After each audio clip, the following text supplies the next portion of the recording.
Yeah. In case you hadn't noticed, Elden Ring has dropped a new Ash of War with the drop of the new DLC that's basically just a one-shot machine that players never really tend to see coming.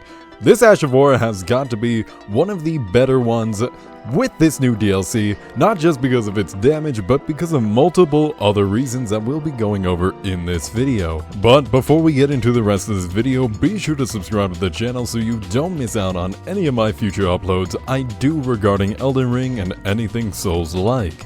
And comment down below if there's any other unique builds you have come up with that you'd like to see others test out.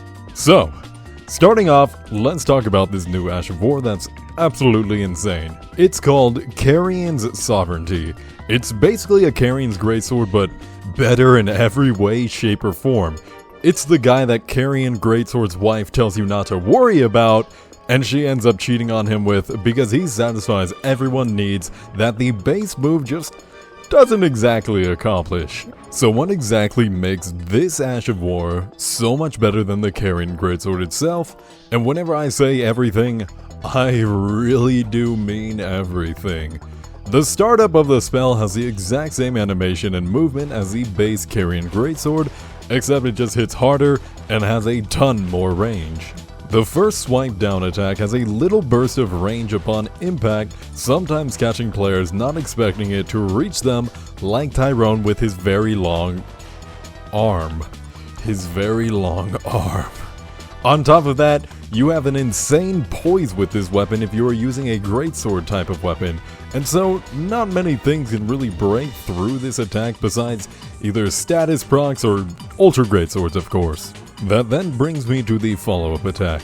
By pressing L2 again, you will follow up with a full 360 spin around you, sweeping of the Carian Greatsword, hitting for a massive amount of damage that will just straight up one-shot almost all players with just a single hit. And again, this thing has insane poise on it, so most players think that after the first hit from the Ash, they can just roll it and then swing into you, but you're already spinning around to slap them in the face with your tip, and outranging and out-damaging them 10 times out of 10 because no regular weapon will do this much damage in a single hit. And so if you're curious about the build I'm running, let's go over that real quick before I continue yapping about things that I like about this Ash of War.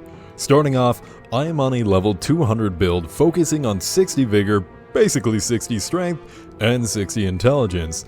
This spell doesn't quite scale perfectly off of how much intelligence you have, but more so off of the weapon you use, and that's exactly why I put so much into strength itself. I then also thought that I'd want around 40 mind because this Ash of War uses up a ton of FP. The initial cost is 30 FP, and then the follow-up goes for 16, totaling 46 FP per use, so it's not something that you can really easily just throw out or spam in any way. The sword I'm using is the Iron Greatsword. I think it just looks good with this build and has a huge AR rating of 850, but realistically you can use any greatsword you feel comfortable with using. I also have on the Carian Glintstone Staff just because I am using Carian Slicer and Carian Piercer as the other spells. So might as well fit the whole theme and make this like, a Carian build. Who would have guessed? The talismans I'm using are the Alexander Shard for that extra skill damage, Godfrey's Icon since the Ash does in fact charge up for the attack, and then the two-handed sword talisman since most of the time you should just be two-handing this thing regardless, so you might as well get a little bit of extra damage out of it. The last talisman can be whatever you really want. I mainly just have this jar one on because my build is really heavy. And so as you can tell from the background gameplay, this move hits like an absolute truck. The first swing down attack doesn't hit crazy hard, at least compared to the second one.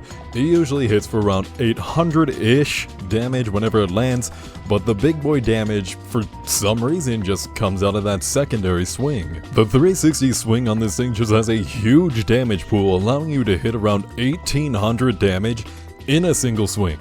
And since most players just think that you're using the regular Carian Greatsword move, they always think that they'll get a free follow-up hit upon dodging the first one, trade with you, and then get one shot instantly. The points you get from this move from using a greatsword is actually insane. You pretty much just completely ignore almost anything, and to be honest, even if it is an ultra greatsword, your swing should connect at the same time that they hit you, and you will trade with them regardless. So honestly, it really doesn't hurt to just throw this thing out. The two main downsides of this Ash is that the fact that it just eats up FP. So if you're not using a build with a lot of mind, you may only get a single use out of this, which most of the time, let's be real, all you need is a single use. But still, you want to be prepared for it to miss just in case. And of course, on top of that, it uses up a ton of stamina, so if a player reads it and knows to dodge the second spinning attack, then you're about to take a huge hit yourself. This really is just a hopefully your opponent doesn't know type of check. So I'd be using this now before everyone realizes what exactly it does. And then of course, people in the comments are about to be saying, "This spell sucks. All you need to do is roll twice." And well, yeah, no duh. If you would have rolled the thing, you wouldn't have died. That's the game, congratulations. But this is just a knowledge check on most people if they can even understand what's coming out, to be honest. I guess you could still consider it a mix-up, as you could just throw out a regular Carian greatsword or even just not even do the follow-up to make people think that it is just a regular one. And then not doing the follow-up, the next hit you then do the secondary attack, and then maybe later in the fight that will catch someone off guard thinking that it's not the one with the secondary one. So there you go, there is some mind games that you can use with it. Anyways, I'm heading out now everyone, so let me know what you think about this Ash of War, and if there's any other builds or weapons or ashes I should check out in future videos. But enjoy the rest of these clips I got for you, and have a good one. Peace.